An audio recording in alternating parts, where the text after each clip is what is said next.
Hello, I'm Crickets, and welcome back to I Have a Story.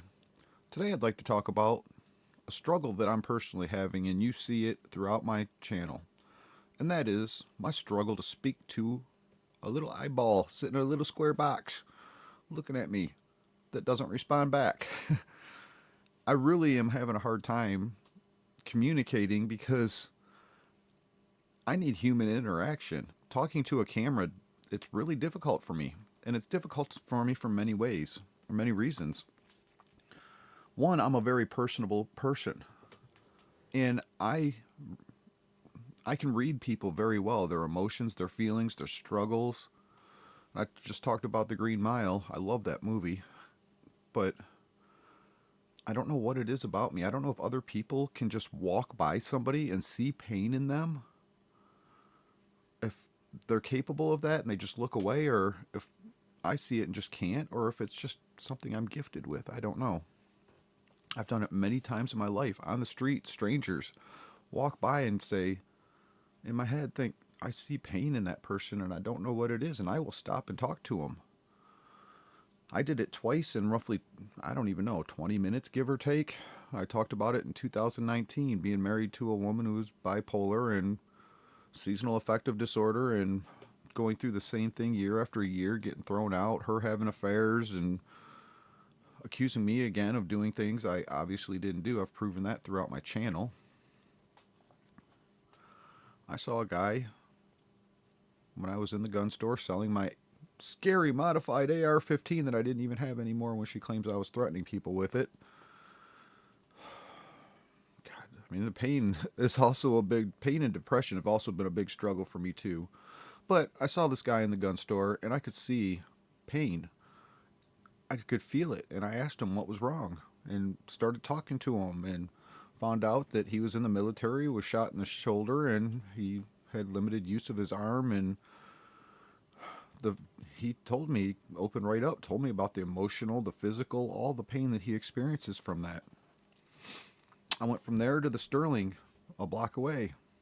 This was in Fayette, Ohio. And I saw a woman in the booze aisle because I was there to get a bottle of booze myself and bury my own depression. But I could see she was depressed, and I sat and talked to her. She opened right up to me, told me that she had stage 3 cancer, and she was not doing well. By the time we walked out of that store, she hugged me with a smile on her face and said, "Thank you. It's a gift that I have, and I don't want to lose the person that I am to all the pain and misery that I've suffered from."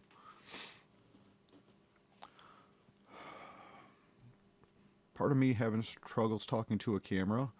I have a cyber stalker who's been using my channel against me, and I'm scared to use my words.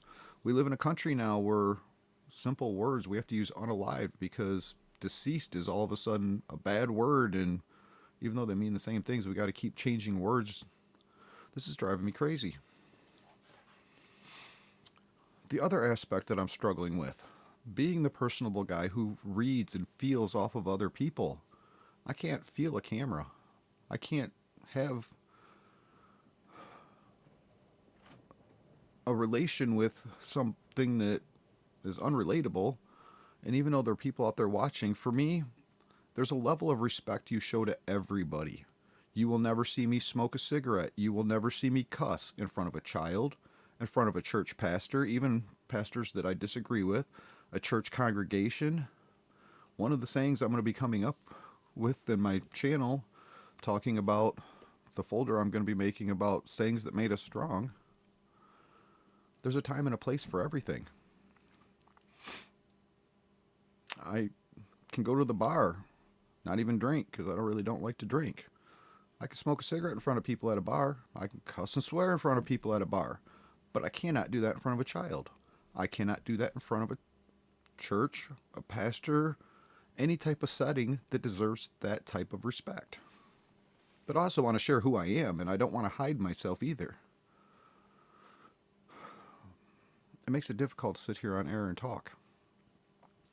I have plans to be interviewing other fathers that are homeless because of child support. How do you live in a place, especially a place like the Upper Peninsula of Michigan, where jobs are seasonal, Most of them are minimum wage, and people here aren't trying to get rich. There are a lot of good people here who just want to live a simple, basic life. They don't live off of trying to become a godzillionaire. They just want to pay their bills and live their life. But I'm going to be interviewing some fathers, and hopefully you'll be able to see the difference when I interact with somebody than when I'm talking to a camera.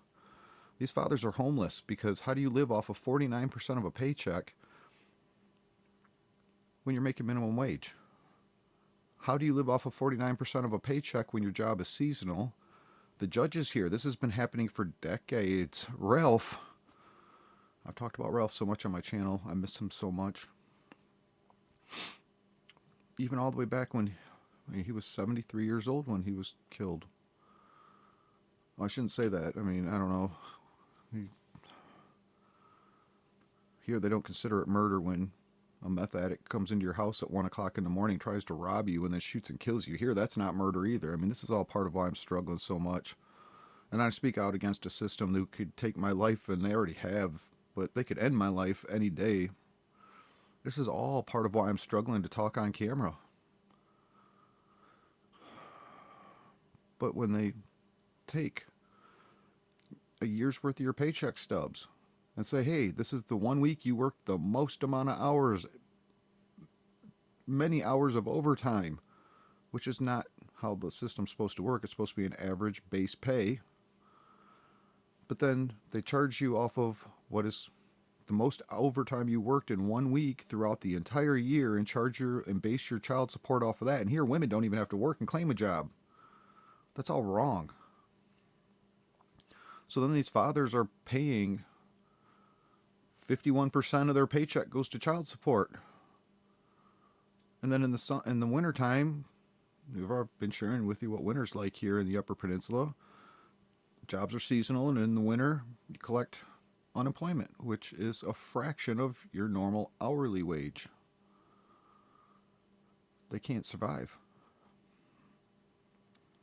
So hopefully when you see me talk with these fathers and have them on my channel, the different interaction between I have with a person and a camera, it's a lot in itself. So there we go. I'd like to share with you, part of why I struggle on camera. I mean, the depression has got my brain turned to mush. I cannot believe what depression will do to the mind. Hopefully one day you'll be able to see me out of this depression, win my battles, and get my life back and my brain.